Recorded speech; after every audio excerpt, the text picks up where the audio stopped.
Yeah. Hi, everyone on the interwebs. Hello, everyone in person. Welcome to a science comic workshop led by our amazing science illustrator, Anicka Chaffey. So it gives me immense pleasure to introduce Anicka Chaffey today. Anicka is currently a graduate student in the Master's Fine Arts program at the Savannah College of Art and Design, where she specializes in comics and science communication. Anicka is a rare mix of science and art that I think we all need more of in this world. She received a bachelor's in marine biology from Ecology College and has worked in diverse field jobs, including acorn woodpeckers, marine turtles, and invasive species control. But she is focused on science education at every chance throughout her career. Beyond being a wonderfully talented artist and science communicator, as you will see, Anicka is rigorous about doing her literature review, and keeping her art very scientifically accurate. Throughout this project, she always wanted to cite the right papers and was always happy to incorporate any nitty-gritty detail that Tori and I thought was important, like the band combination that she shows on the birds. All this while incorporating various middle school learning standards and still keeping the comic fun and accessible. But beyond doing her project exceptionally well, Anicka has been a wonderful citizen of the Avian Ecology Lab and Archbold in general. She has immersed herself into everything Scrub J and Archbold. She volunteered with us to do fieldwork, even picked up her own Scrub J census route, and helped out on a fire during her short 3 months here. Although we will miss having her here on J Day, she has designed this wonderful logo for us as well. Bird Lab wishes Anicka all the very best in all her future endeavors, and I hope we can collaborate again soon. And with that, Anicka.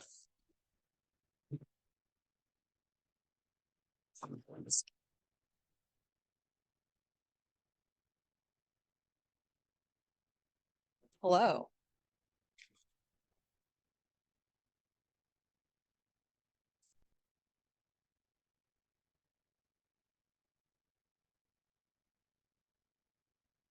Naturally. Works. Hello, thank you all for being here today. And thanks Sahas for that lovely introduction. As Sahas mentioned, my name is Anicka and I am the science illustration intern for the Avian Ecology Lab. What Sahas did not mention, he touched a little bit on this, but I've had the absolute time of my life being here at Archbold. The last 3 months, I have spent my time researching, writing, and ultimately drawing a comic about Florida scrub jays. The comic is still in its final stages of production, but I'm excited to share some of my process and my progress with all of you today. And before I get into the fun stuff, I do want to talk a little bit about comics and their role in education. Comics as a medium is becoming increasingly valued as an educational tool, and I think for a very good reason. With their combination of both text and visual imagery, they make learning fun and accessible. So this is not a new idea. Actually, all the way back in the 1940s, when superhero comics and comic strips were really taking off in popularity, the potential for comics to be used in the classroom was a hot topic. In fact, the comics publisher DC even collaborated with an English language educator to create a superhero comic to teach students grammar and vocabulary lessons. So inspired in part by this implementation of comics in the classroom, a study was published in 1944 with the Journal of Educational Sociology that experimentally tested the utility of comics in the classroom. And what the study found was that students who read an informational comic actually performed 10 to 30% better when tested on the material compared to students that read the text alone. So I think this clearly shows the value of comics in education and how they can make learning accessible to both text and visual learners. However, comics detractors at the time thought that the use of comics, this less intellectual medium, would actually have a negative effect on literacy. And ultimately, this argument won out, and comics all but disappeared from classrooms until the 1990s, actually, when Art Spiegelman's Mouse won the Pulitzer Prize and became a staple read for middle schoolers across the country. So after Mouse, comics actually began to make their way back into classrooms, but this time mostly as a substitute or supplement to existing literature used in English language arts classes, and not necessarily as an educational tool in and of themselves. So I think an area that could really benefit from the text and visual imagery that comics use is science and STEM learning. In fact, science comics are becoming more and more popular in recent years, but they have been yet to be meaningfully used in STEM education in the classroom. A huge reason for this is that unlike that DC collaboration in the 1940s, these comics, or the majority of science comics made today, aren't made explicitly as an educational resource to be used by teachers and don't intentionally incorporate a lot of those STEM learning benchmarks that teachers need if they're going to justify using it as part of their curriculum. So I think I think that science comics are really important for connecting scientists to the community and for making hard to understand topics accessible. But in order for them to be usefully applied in classrooms or as classroom outreach tools by institutions like Archbold, they need to be designed with this purpose in mind. So this brings me at last to my intern project. When I first proposed creating an educational comic about scrub jays, Tori and Sahas immediately brought Dustin Angel on board, Archbold's education director, and we started a collaboration to maximize the reach and utility of this comic. And before I got to work on the story, we really sat down and just talked about our different goals for this project. On the avian ecology side of things, there were specific topics that Tori and Sahas were really invested in including in the comic, ones that touched on major conservation issues, as well as research topics they're actively doing as part of the lab. And these were the importance of habitat connectivity, cooperative breeding, and the relationship between scrub jays and fire. On the education side of things, Dustin suggested that this comic could help fill out a gap in the middle school programming. And he brought a list of STEM science benchmarks to be used in the comic. And so we are also very lucky to be able to consult with a curriculum specialist at the Highlands County School Board, and she helped to ensure that we are on the right track in terms of what benchmarks we were including, as well as narrow down a target grade for our outreach efforts. We landed on 7th grade. In addition to that, just in general, between all collaborating parties, our ultimate goal was to educate readers, especially local community, about Florida scrub jays and conservation.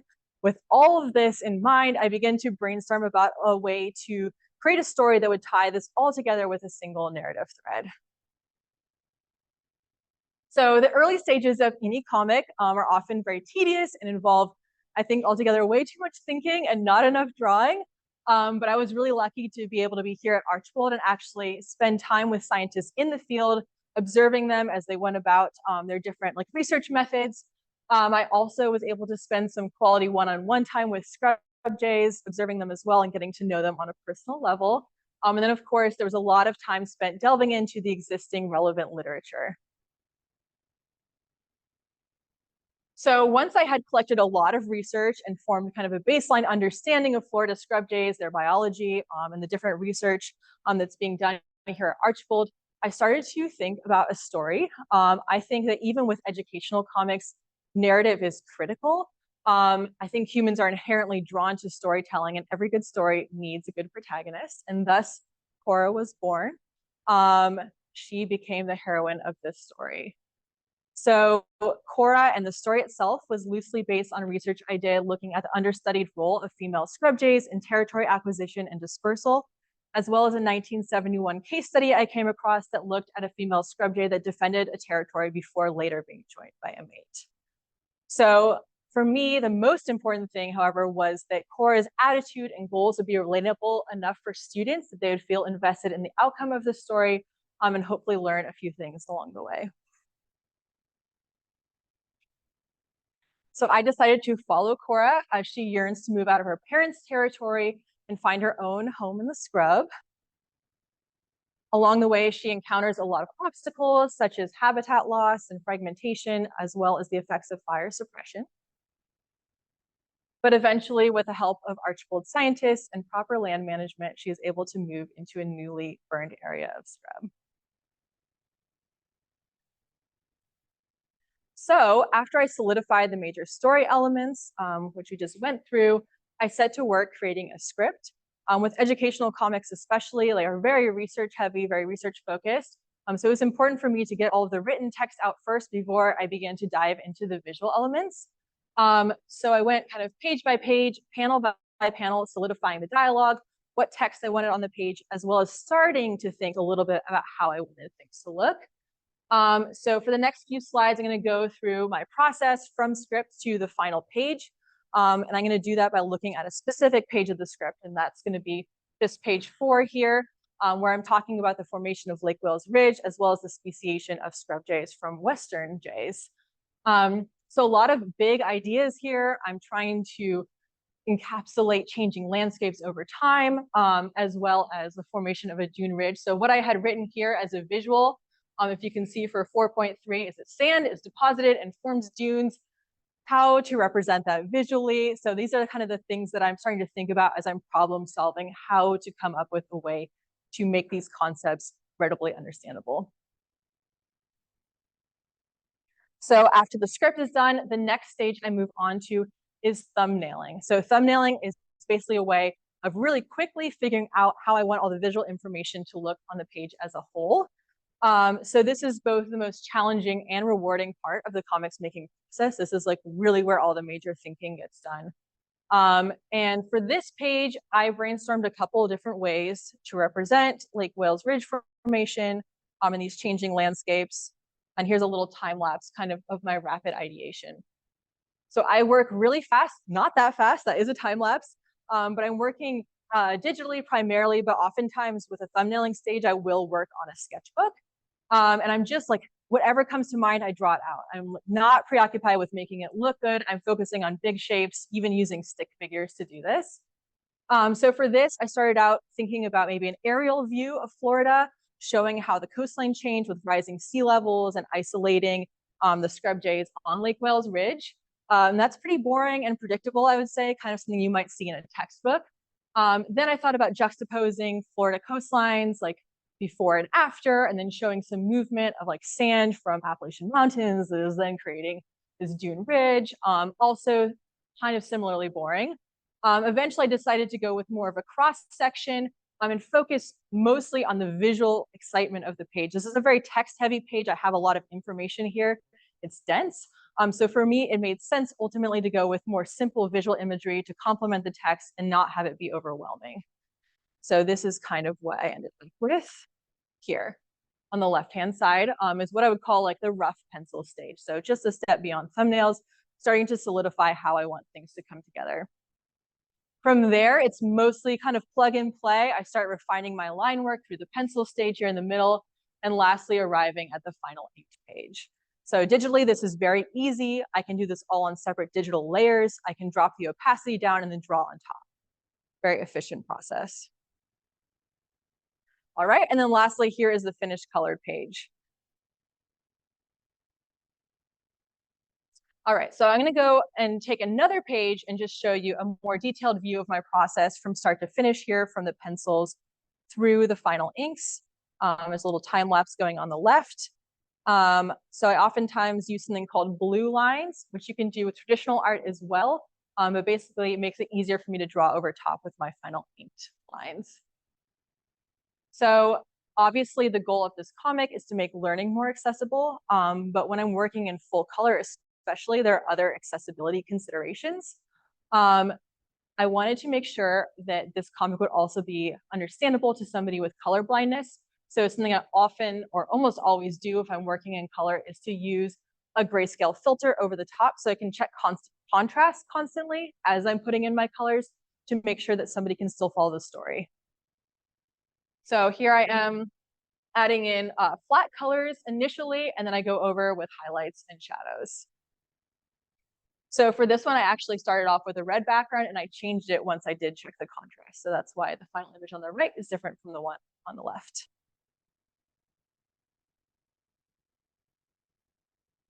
All right, so I went through that same process, page by page, panel by panel, finding ways to visually represent all this complex scientific information in a way that is fun. And this is kind of where I'm at right now. The full comic is 25 pages in total, plus some supplementary materials.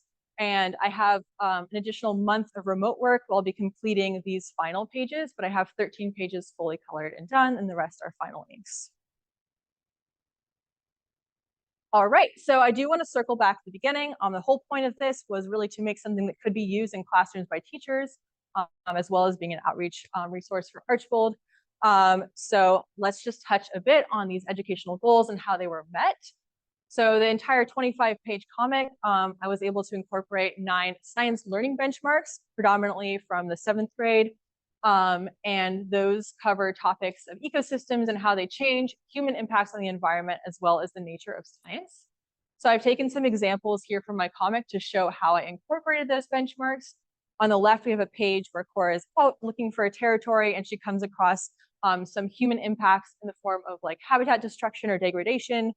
And so that's fulfilling the benchmark here. I identify the impacts that humans have had on the Earth. So it's one impact.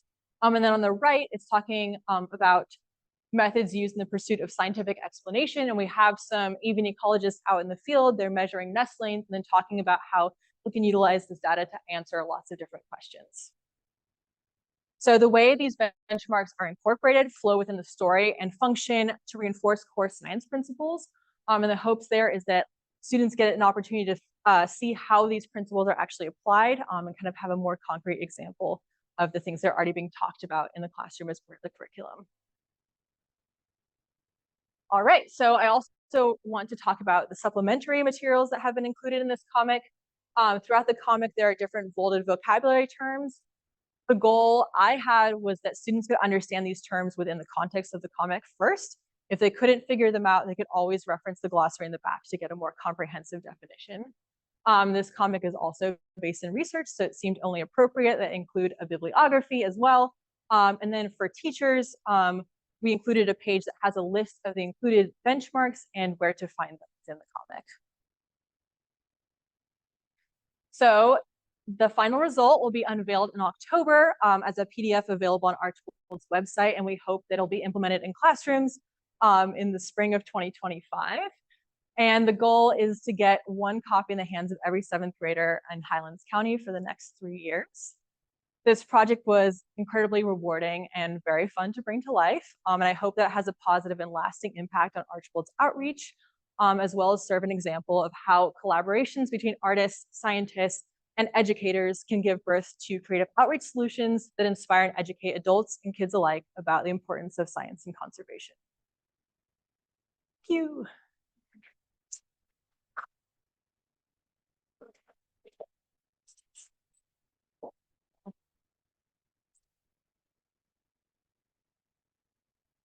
So we have time for some questions, and then this will be followed by a workshop as well. So you're welcome to stick around for that. I think it'll be really fun. For those of us joining on Zoom or remotely, you're welcome to participate in the workshop. And there'll be an opportunity, hopefully, to share the work that you create, possibly with Archbold. So we can drop information for that in the chat. Yeah, I hope you guys online and in person enjoyed this wonderful presentation. I just wanted to highlight that this amazing opportunity to have Anicka here was possible because of the Maxwell Hand-in-Hand Science Illustration internship. And we are happy to take a couple of questions, maybe online or in person. Anyone? I can run the mic. That was amazing. I look forward to seeing the finished products, but what you've shown already is just amazing. I guess I'm curious in the process, ideally, would there ever be a stage of feedback from the 7th graders? Or how do you think about, incorporating their perspective or reaction to things? Or do you just kind of put it out there?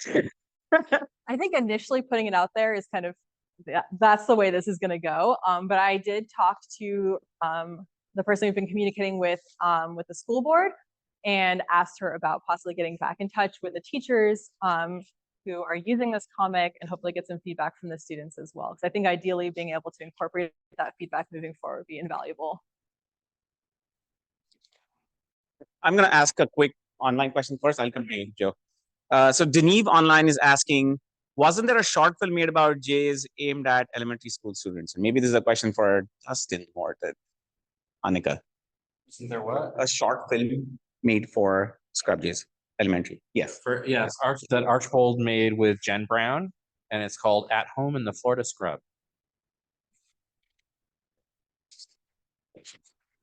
Thanks. It was really awesome. I was on the screen for a second on one of your slides, but I'm curious how you thought about presenting kind of. It seemed like there's a lot of threats that something like ScrubJ's face, and I was curious how you thought about how to present those kind of big, overwhelming threats that don't have a particular. It's not like there's I would imagine it would be hard to create a character for an antagonist, if you will. Yeah, that's interesting. That's something that Justin asked kind of early in the process as well. It's like, oh, is there an antagonist? And it is kind of more of these larger existential threats. I think if I had more time to do this again, it would be fun to find some sort of way to personify that, aside from just like being humans in general, the main threat to ScrubJs. But ultimately, this is kind of what I landed on. It's like a very simplified way of trying to capture like the anxiety that Cora might be facing. Yeah, but that's a really interesting question. Anicka, there's one more question online, two more questions online. The first is by Noah, and this should be easy. Based on your time lapse, do you use Procreate for your process? I actually use an application called Clip Studio Paint, which is very widely used by like manga and comic artists. But Procreate is a really wonderful program as well.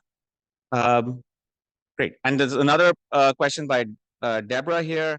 How do you think the things you've experienced at Archbold Biological Station inform your practice moving forward? Ooh, big question. For me, this was very much kind of proof of concept. Like for some time, ever since I started like transition from science into doing art, I wanted to figure out a way to work with scientists in the field, be able to watch their research firsthand and translate that into something that would be educational. I just like wasn't exactly sure how to make that happen. So really thankful for this opportunity at Archbold to kind of show me how collaborations like that can function. And I just really learned a lot from the collaborative process and kind of how to improve that moving forward. And yeah, I think, I don't know, I just want to do this again and again and again. So just reinforce that. I have two questions. So first one is, you mentioned you chatted with the Highlands County Education Board, right? Like, were there any comments or like feedback or suggestions like they had that sort of struck like your interest, that sort of made you think about how you wanted to go about this whole process? Yeah, and my second question is, I didn't really understand the point of having blue lines. Like when I was seeing your time lapse, it seemed like the black lines you were drawing over were just sort of the same. I just didn't understand why you needed that. So could you explain that again? Yeah, absolutely.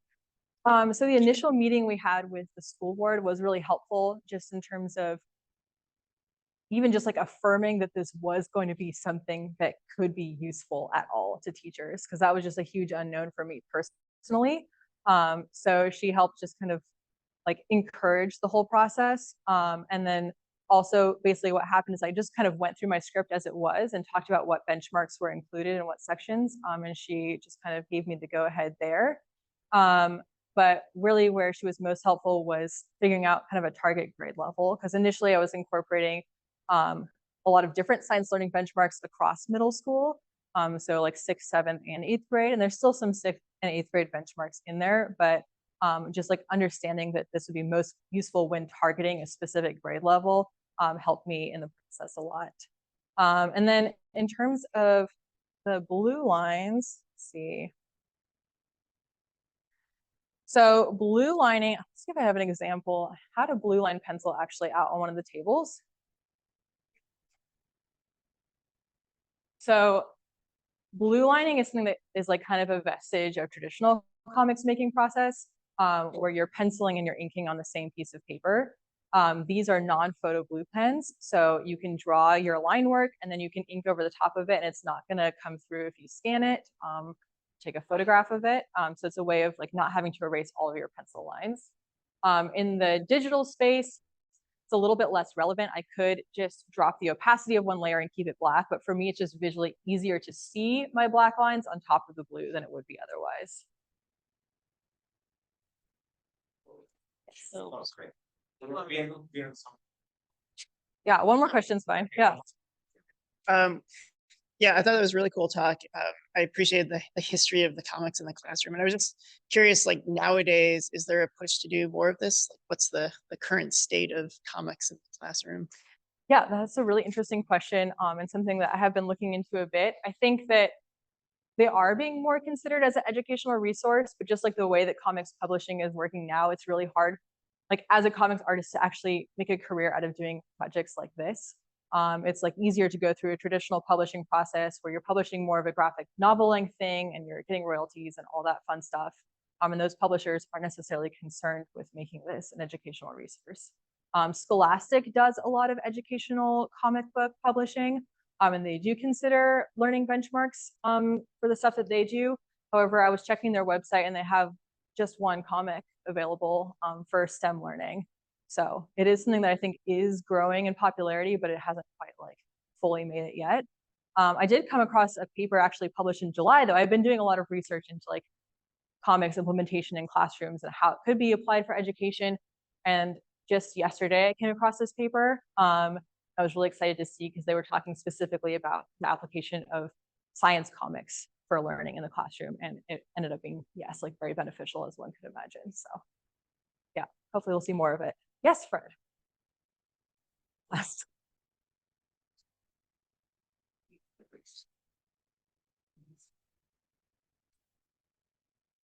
Situation scene. You can have a rolling landscape of natural vegetation, and in the middle, an army of houses appearing over the rolls of landscape. You can write my next script. Right. And another idea would be just to have a giant bulldozer with teeth and eyes on the blade threatening oak trees in the foreground. Very, yeah, no, that's very good. Very creative approach. So, yeah. So in the interest of time, let's move on to the next part of the program. Yeah, go ahead, take it away. All right, so the next portion of this, if you want to stay, I definitely encourage you to do so. We're going to do a collaborative workshop on making mini comics. So we have some supplies in front of you. I'm going to talk a little bit about kind of why we make minis and kind of what they are, and then we'll go ahead and dive on in. So for this, we're going to make our own 6-page informational comic. So mini comics, like the one we're making today, are something that are like a staple of the zine community, of the mini comics community. For me, I always have a couple of these on my table if I'm tabling at a comics expo, because they're very, very easy and cheap to make. So it's just a nice way to get artwork or information out into the world. I think also in educational settings, a really great way to have a free resource that you can give to people to educate them about the work that you do. So that's kind of what we're aiming for today. It's also a great way for you to get a little taste of what it is to make a comic and go through the whole process from start to finish, from script to a final little booklet that you can take home, and give you some appreciation for the amount of work that goes into something like this. Obviously, this is a very condensed version, so it's going to be wonderfully hectic and stressful, and I'm so excited to watch it all unfold. So some of you may read comics, or you grew up reading comics, but at their most basic, comics are text and visuals in sequence. And these combinations are used to tell some sort of a story. There are a lot of different ways that you can combine text and imagery. One way, probably the most simple way, is to use a duo-specific combination, which is a fancy word to say that the text and the imagery are both saying the exact same thing. So in my example here, I have the text say, "We take water samples from the bay," and there's somebody taking a water sample, the bay, presumably. This could be also kind of a little bit emphasizing more of the text or more of the visuals, but essentially the same message is being reinforced.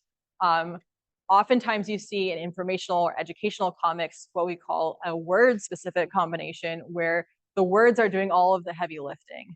So that's where most of the information and story is coming from, and the picture is just reinforcing, providing some level of visual interest. The next word picture combination is additive. So additive relationships are when like the picture or the text is adding a little something to what one or the other is saying. So in this example, I say we use these samples to count the tiny animals responsible for the bay's bioluminescence. Okay, pretty straightforward here. The person in the picture is counting little organisms, but it's giving you some more information. It's showing you what those organisms look like. And if you want to read into it further, you notice little sweat droplets coming off of her. She's obviously very hard at work or stressed out. So there's definitely some extra visual information that's adding to your interpretation of the text. Lastly, we have kind of the holy grail of comics, which is text-image interdependence, in which the text and image are working together to create a meaning that neither could accomplish alone. So in this example, I say we are always hard at work figuring out what factors contribute to higher numbers of these glowy little critters. They're in the image, these people are clearly not hard at work. They're goofing off. So if you looked at one or the other separately, you have a very different interpretation of the whole. So that would be an example of text-image interdependence. This is a very facetious example. However, I think that in the world of info comics or educational comics, an example of text-image interdependence would be data visualization, as well as just like an infographic. So some things to keep in mind. Basically, I wanted to give you this example so that when you start working in your own comics, you can think about which combination of image and text is most valuable to communicating what you want to communicate. All right, so here are a couple different examples of some info comics. So unlike traditional comics or superhero comics that you might read, info comics tend to be largely just like a text, like a narration or a caption, and an accompanying image. So that's essentially what we're going for here today. You can play around with this a little bit. But I think that these three examples really nicely show the different ways that we can have these text-image relationships. On the left, we have Rosemary's for the nib, and she's talking about climate change, and she says the winter, like the river used to freeze over and people would go out ice skating. You can see from the picture that's exactly what's happening there. It's not really adding a whole lot to your interpretation of the text, but it is just visually reinforcing it. Gives you something fun to look at.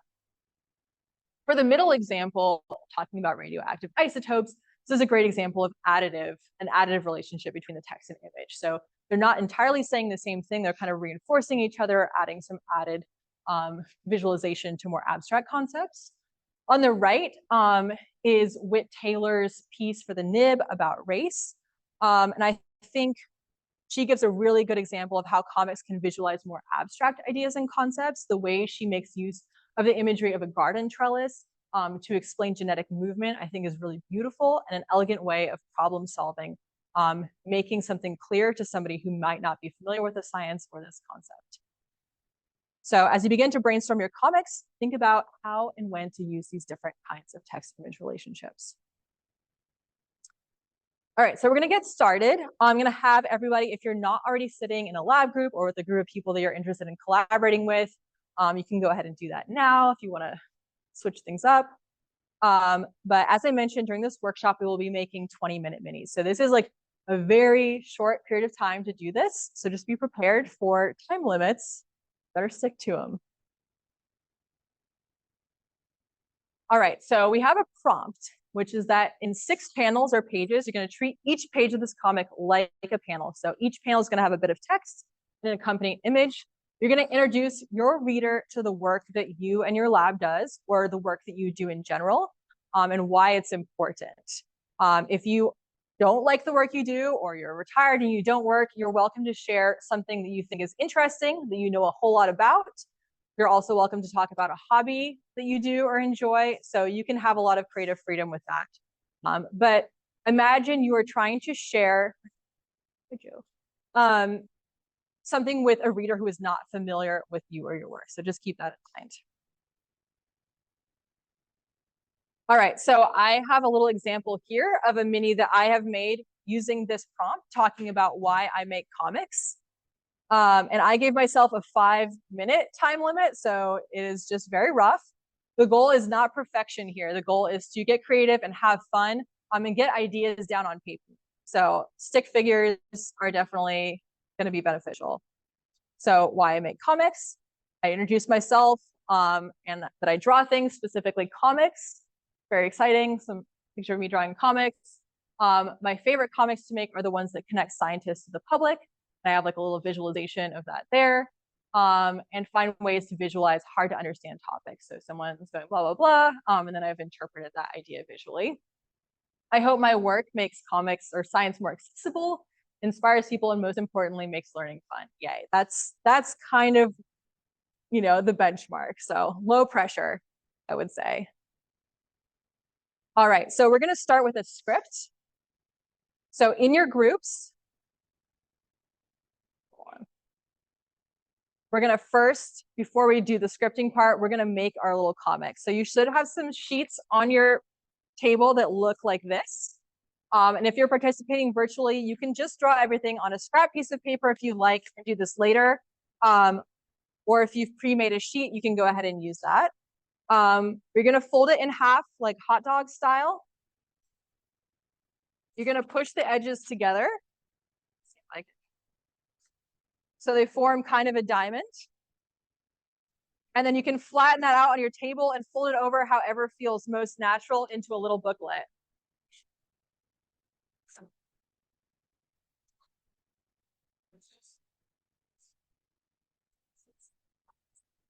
All right, sweet. So as a lab, you only need to make one, but if you're welcome to take home the additional ones to do that. But you can make, yeah, however many you like. That's fine. Yeah. Yeah, and you can use the template for this is in like the original email for the seminar, so you can reference that to make more in the future. Yeah.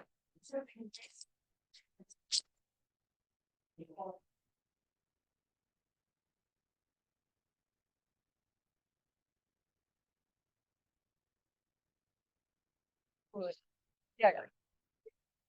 I had it on my thank you slide. Really fancy.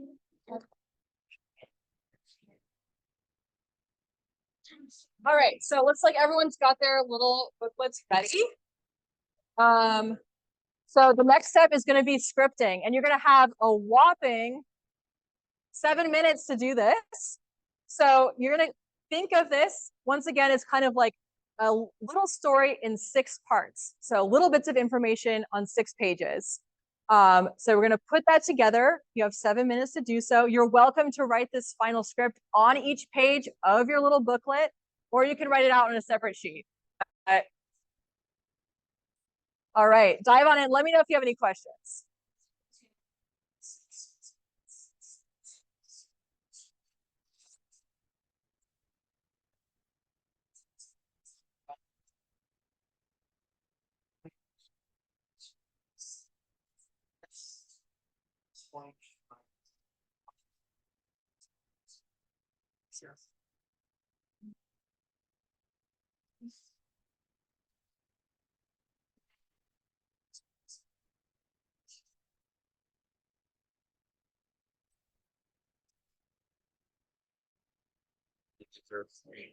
And field work, then email to data and like machine learning and stuff. It's a beautiful drawing. You can always like focus on one part of your work too. If it's like if it's too much, you don't have to cover it all.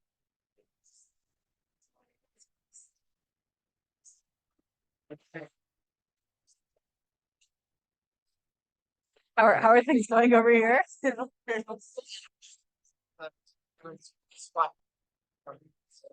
Okay, very cool. I'm so interested. So starting with the plan and going. Do you want me to fold your thing, Fred? Yeah. See, let's go this position.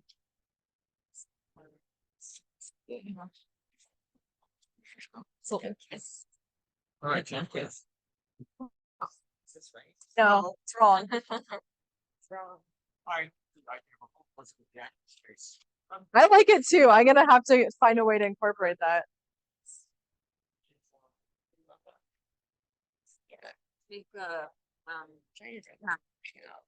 Oh, yeah, branches. Let's take.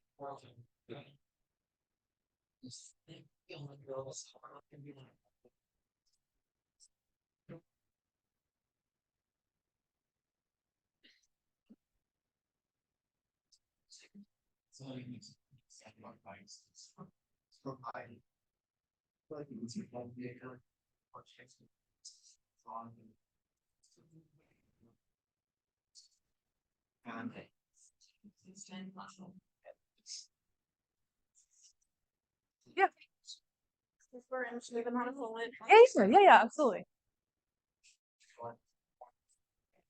All right, so got a single sheet that is folded like from the very beginning, you think?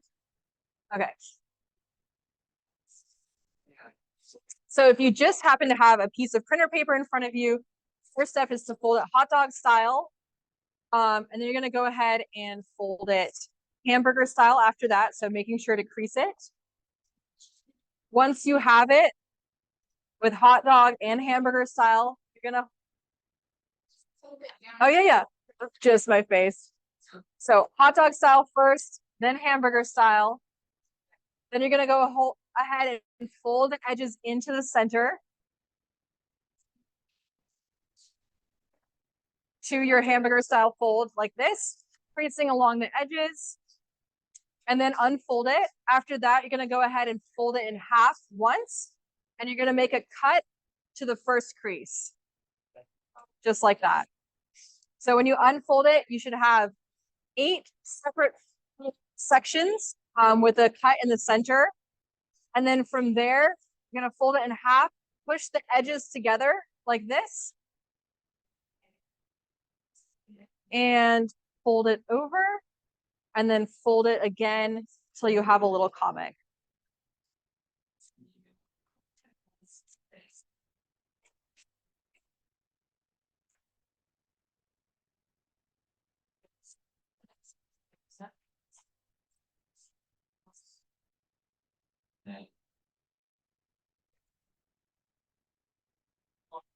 All right, 3-minute warning.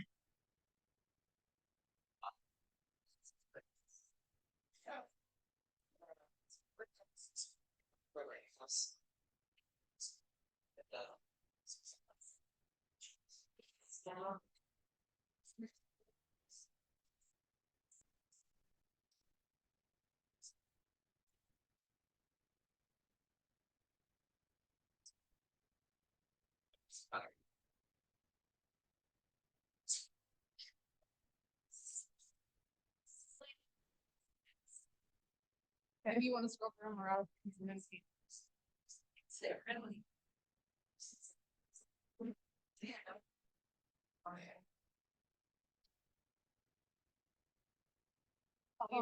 didn't have any questions about what's your next.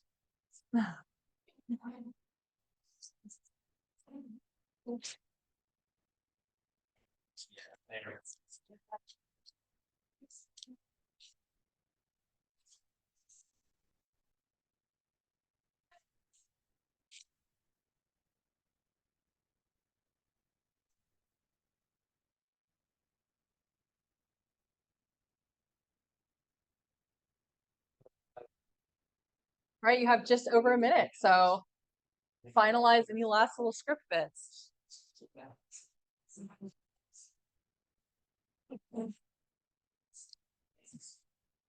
If you've finished with your script, you can go ahead and start brainstorming how you're going to visualize some of the tougher concepts you're trying to represent.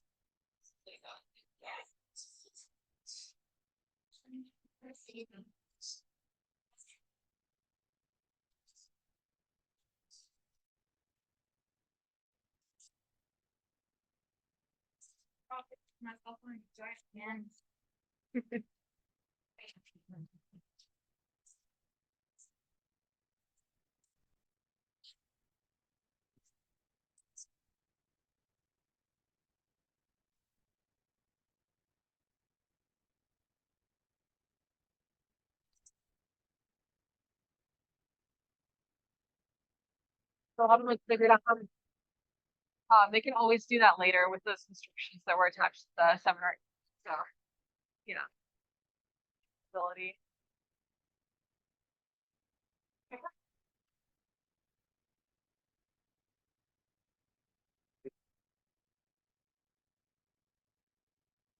All right, we have 14 seconds. Chop, chop.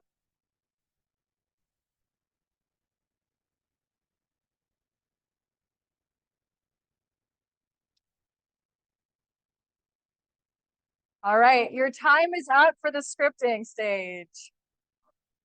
Hopefully you have something to work with there. All right, attention.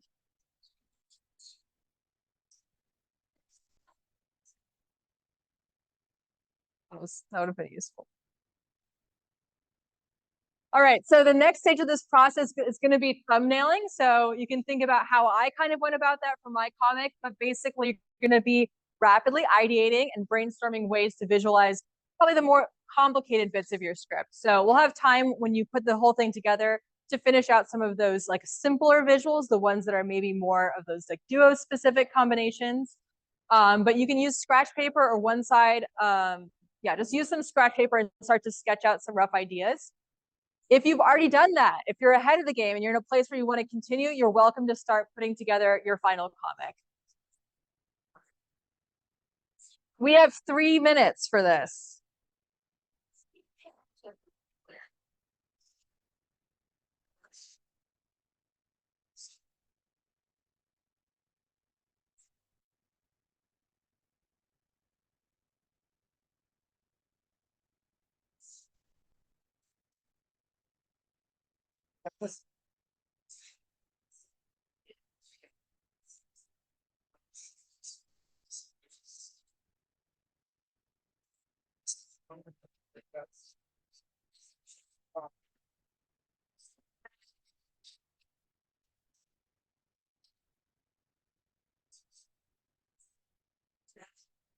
What? Are you standing?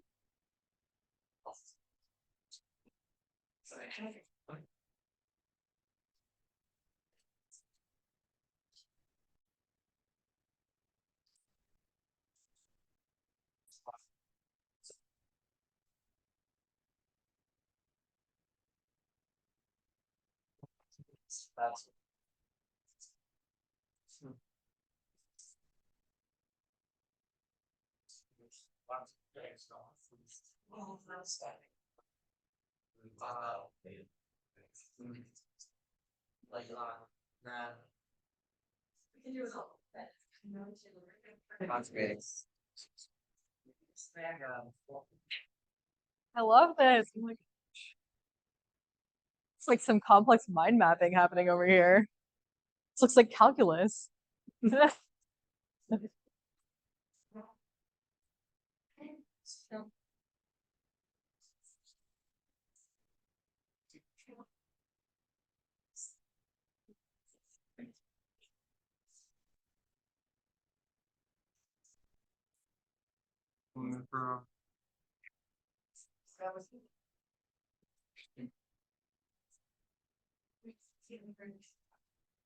All right, we just have a little under a minute left for this.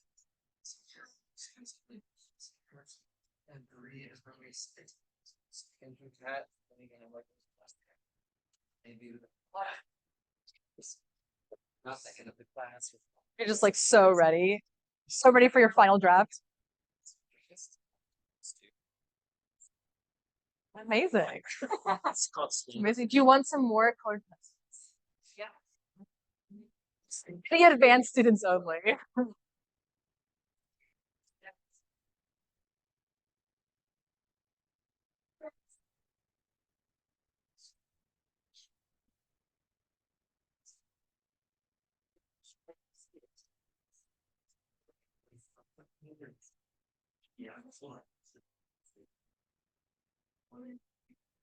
All right, time is up for the brainstorming portion.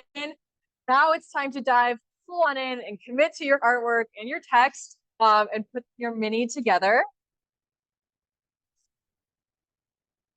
All right, so we're gonna have 10 minutes for this. Obviously, this doesn't have to be a final polished version.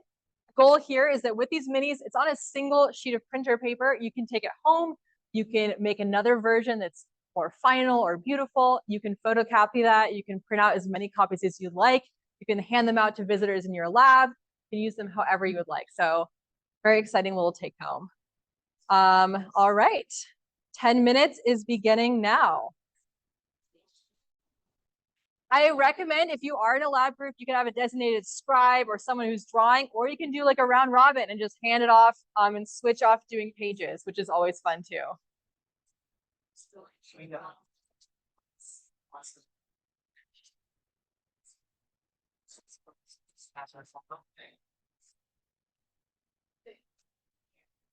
Yeah.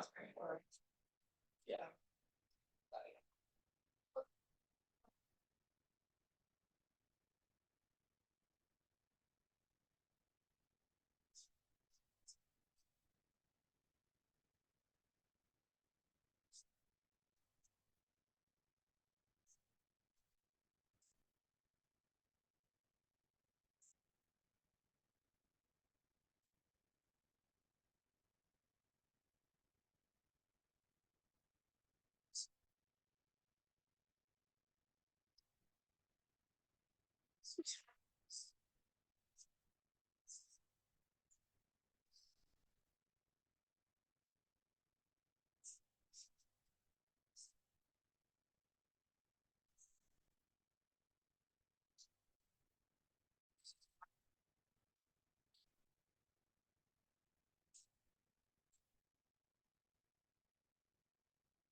These.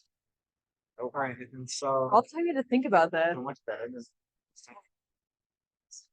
We did new topics. You talk. Oh, Whole new approach.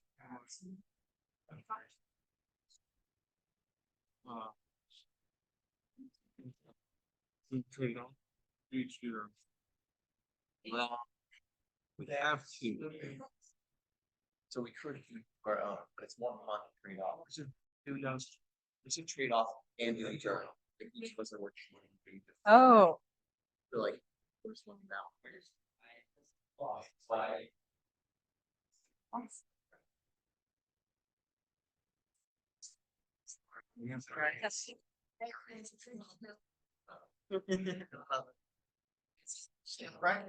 cover. Yep. You can use a cover or you can use it.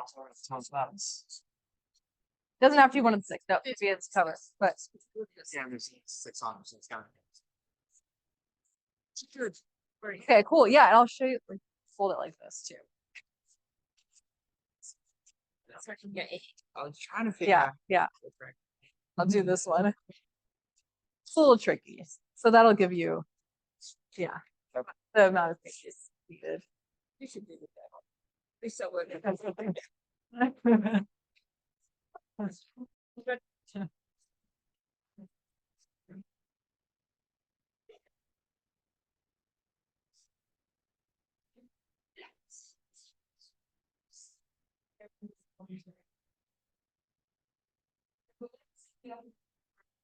How's it going?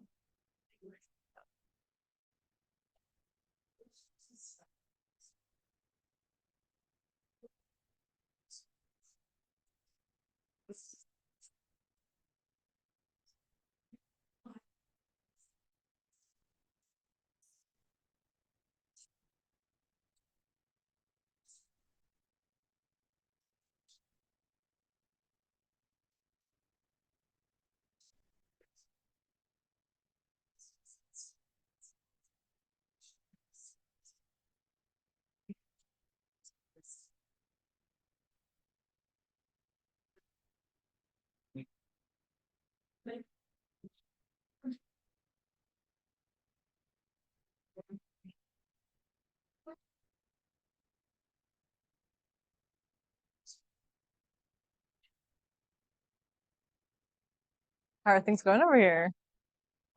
It's evolving. Well, there's a whole other one here. See, you have amazing handwriting.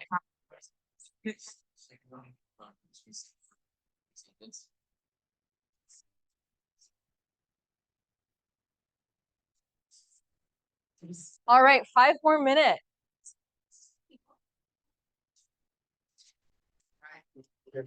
Maximize efficiency. Yeah. It's one of our learning benchmarks. One of them is teamwork makes the dream work. Oh, amazing. So we're gonna. Yeah, it'd be really funny if you didn't have any teamwork involved in this.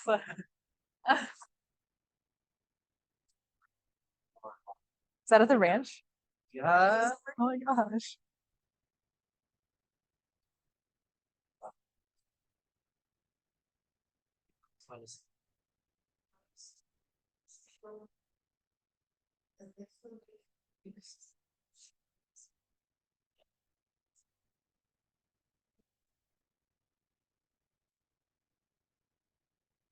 Need more enrichment over here.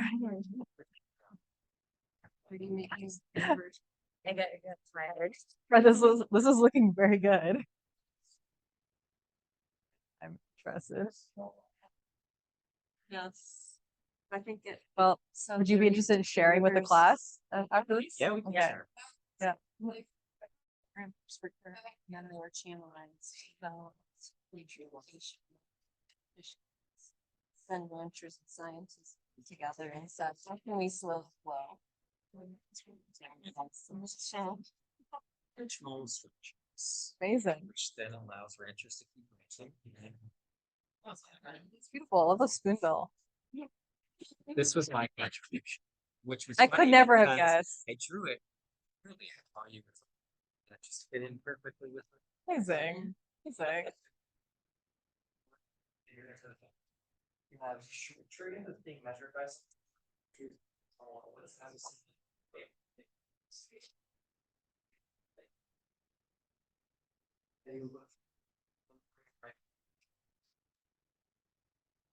Yeah, you measure. Right. Measure. All right, we have just over 2 minutes left. So think about wrapping up those final pages. If you have time to make a cover and on the back, also give yourselves credit for your hard work, you can do that as well.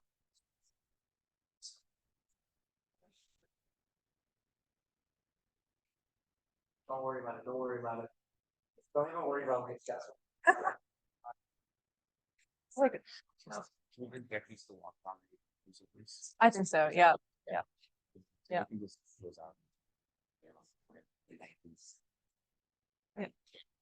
Sweet.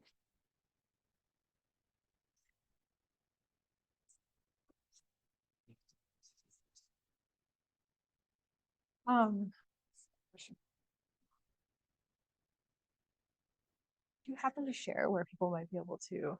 Sweet. Okay. Awesome. Okay. Amazing. Amazing. Okay. Fabulous.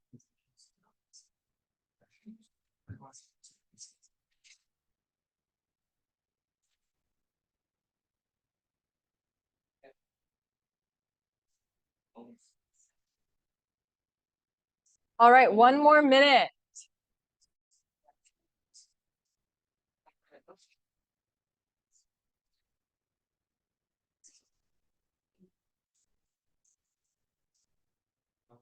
Yeah, how it's.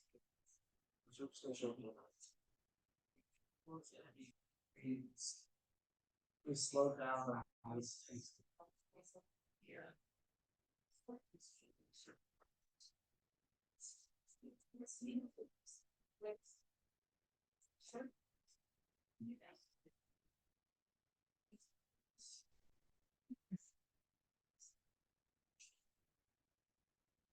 Give us 3 more seconds. No. 30 seconds left. So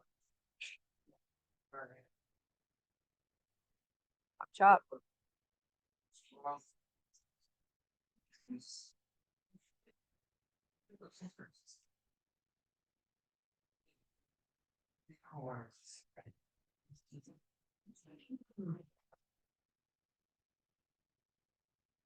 All right. 10 more seconds.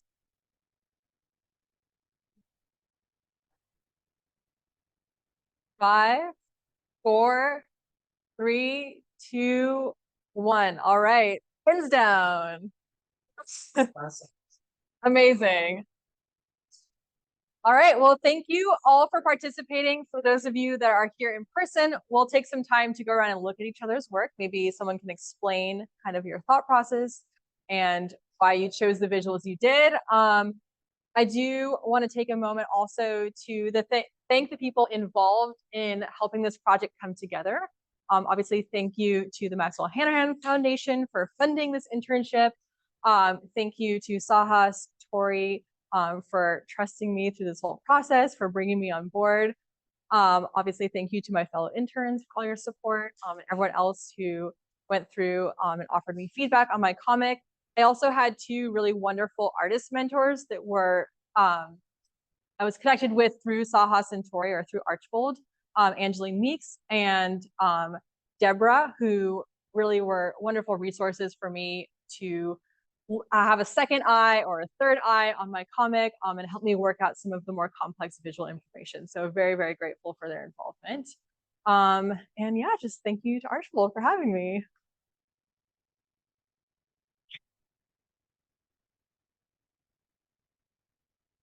Yes, Deborah Mitchell. Yes, absolutely. Yes. Thank you, Deborah. For those of you who have participated in this workshop online, I believe there is an email in the chat that you can go ahead and send your comics to if you would like, so that we can see them. We'd love to see what you came up with, but thank you so much.